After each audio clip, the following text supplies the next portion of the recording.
Hey, it's this again. And there's a lot of bullshit out there these days. And I mean a lot of bullshit. And I know I haven't been on in a while, but these last 2 weeks, couple of weeks, let's just face it, a lot of fucking games came out. And I mean a lot of fucking games. I mean, I haven't even played through fucking Insurrection, which, yeah, it's a really bad name, but the game's subpar, in my opinion. I mean, it's not great, it's not terrible, meh.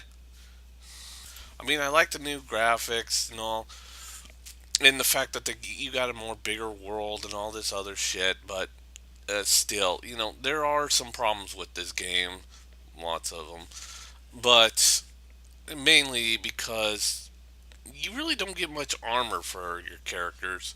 I mean, I do like the fact that you have like this character named Pitbull or whatever his name is, who's a Canary. And if you take your helmet, which is like a Templar helmet or whatever, and you put it on his head, it instead comes out as war makeup instead of as a helmet.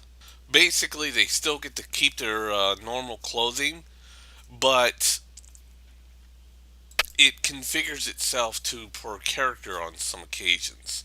Or some occasions, it will outright change how they look completely. But in most cases, it won't drastically change their clothing. Like, the fashion lady, and there is one in there, a fashion lady mage sort of character.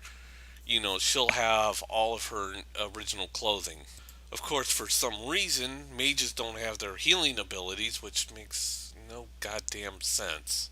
The game's not terrible. It's just that Bioware added some things that were not needed in there and took away some things that people didn't ask them to take away. But they did bring in a bunch of shit, though, that a lot of people wanted back. Not a terrible game, but room for improvement. And then you got people complaining about some black guy being a stormtrooper on the new Star Wars uh, trailer. The only thing I'd say is A, I don't care. B, probably he's not a stormtrooper because you remember that the armor is just, well, what it is, armor. Remember, Luke and Han Solo had to put that on to disguise themselves to walk through the fucking Death Star, and I just think it's trivial and kind of idiotic. What I don't get is why does the Sith lightsaber having two exhausts coming out of the end to make it look like a fucking ancient European sword? That doesn't make a lick of sense. Oh well. But back to that whole stormtrooper thing, real fast. I also forgot to mention that they were also using different genetic informations and more diversities within the stormtroopers because everybody was all the same. But that's all I know. Because they used to be clones of Jango Fett as well as Bubba Fett. But as the years went on, they decided to have more diverse diversity and more different genetics. But other than that, that's all I know. Of course, I still think the whole argument is pretty fucking stupid. But what can you do? Of course, mostly I've been playing the new GTA 5, or not new, remastered, because I like it on the next gen. Of course, the major problem with the whole GTA Online thing is that you got to deal with that story because everybody knows that is that once you start GTA 5 for the first time and you don't transfer anything, you literally have to start from the story, and you really can't diverge from it until you hit a certain part. I mean, the story's fine, and I finally got all three of the characters up there. And yes, I tore down the penthouse and all that other shit, and finally did the whole bank heist. But I didn't care. I didn't care about any of that. I mean, it's a nice story and all, but the GTI Online is more fun.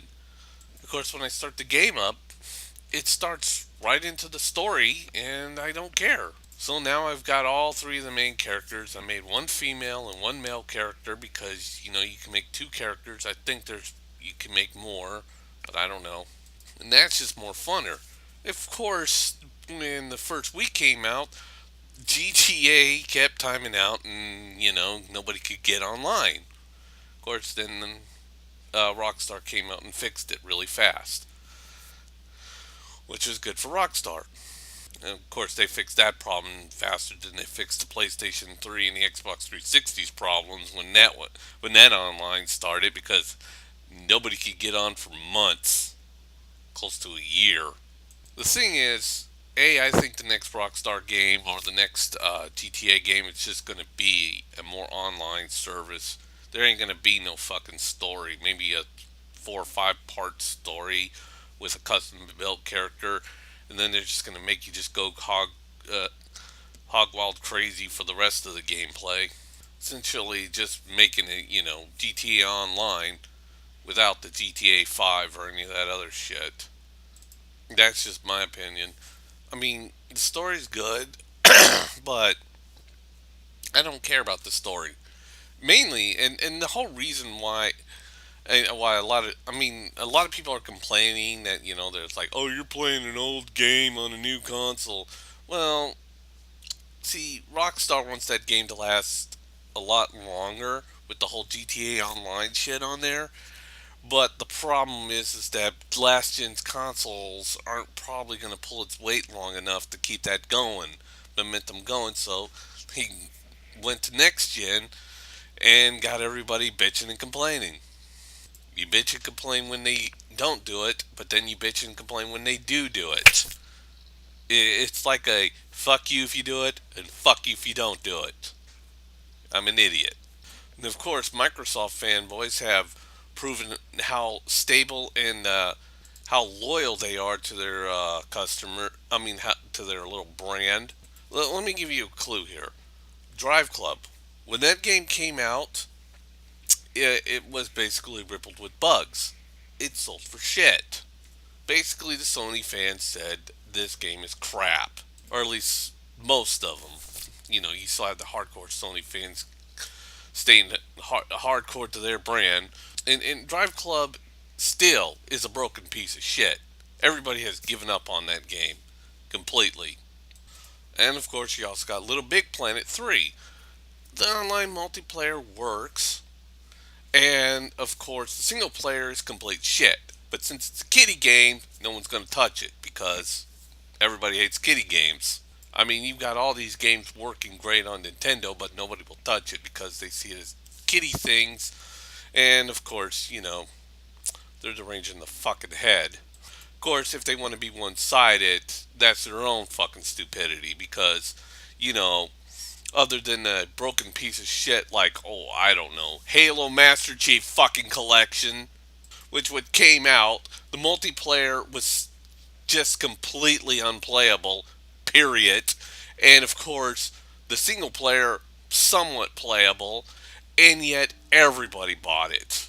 And it became the great reason to get an Xbox, other than the Xbox lowering its price down as a desperate move. But it still couldn't beat the PlayStation 4 worldwide sales.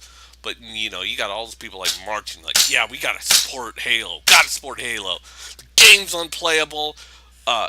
Multiplayer is just completely not there, and I'm well aware they fixed that. But when that thing came out, it was just unplayable, unfixable, and yet it got high review scores. Everybody loved the shit out of it. They wanted more shit out of it, and they bought it up like it was fucking candy. Because you got to remain fucking loyal to Halo and change your fucking history, just like what the fucking Nazis like to do, by the way, by saying that Halo is the first person shooter out there for all gaming consoles that changed the rules of forever. Just throwing that other game, GoldenEye for the Nintendo 64 just completely out of the shells. But you gotta stay loyal to your fucking brand. You're getting your fucking ass raped, but you gotta make sure you gotta grin and take, just grind your teeth and take it like a man. And it took like 2 whole updates, and from what I understand, there's still problems with the matchmaking thing. For Xbox Live, the greatest fucking online service ever created. That's even better than their own local internet service. So basically when they tell me this that if their local internet service goes down, Xbox Live is going to stay going because of unicorns and tooth fairies. But way to stay loyal to a brand and to a whole ideal of games, even though what they showed you was a broken piece of shit. I mean, we're talking about a company here who tried to shove so much DRM up your ass and basically told you to fucking take it like a real man, and then said they couldn't flip the switch and then flip the fucking switch. But no, all those people, what did they say? Oh, but Sony was gonna do the same thing too. Okay, where's your proof? Where's your fucking proof? Prove to me that Sony was gonna do this. Because there's none. And the fact that they were going to make the camera part of the fucking system isn't the fucking proof. All that proved was they were going to shove a camera up everybody's ass that didn't want it. Where did it say that Sony was considering doing the DRM shit that fucking Microsoft went through with or tried to go through with? There's none, is there? But I know the half or most of you are still making love to your fucking Xbox Live account, saying it's the greatest fucking account of all time, and that it will stream all your videos better than your local fucking internet service. And yeah, I've had people tell me that to my face, saying that fucking Xbox Live was better than their local fucking internet service, even though fucking Xbox Live ain't gonna run without your fucking local internet service, because logic says so, and actual fucking science says so. Because Xbox Live doesn't run your fucking internet. Your internet service runs your fucking internet. You pay them to run your fucking internet. You don't pay Microsoft a fucking cent to have internet in your fucking living room and on your computer and all your other devices. Xbox Live does not provide this service, if you can understand anything of stupidity. And Xbox Live doesn't just magically boost your fucking internet speed, neither. I mean, I'm on a DSL fucking service. I don't see, and I don't see it where somebody brings in a fucking Xbox and then suddenly my DSL is going as fast as a fucking cable service, which some people have told me happens to them. Which I'm like, really? You want me to buy this bullshit? Either you're a troll or a fucking dumbass. And they have told me this bullshit. I mean, literally have told me that the fucking Xbox Live will boost your internet speeds. Well, it can even run when your internet is down, which is impossible. But yeah, keep sucking that Microsoft cock so fucking well. I mean, seriously. Especially after all the fuck ups they've been doing. But you know what? You enjoy their shit, don't you?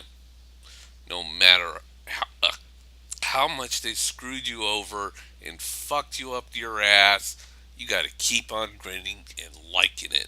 And that's for this whole shit about nobody buying Bayonetta for fucking Wii U.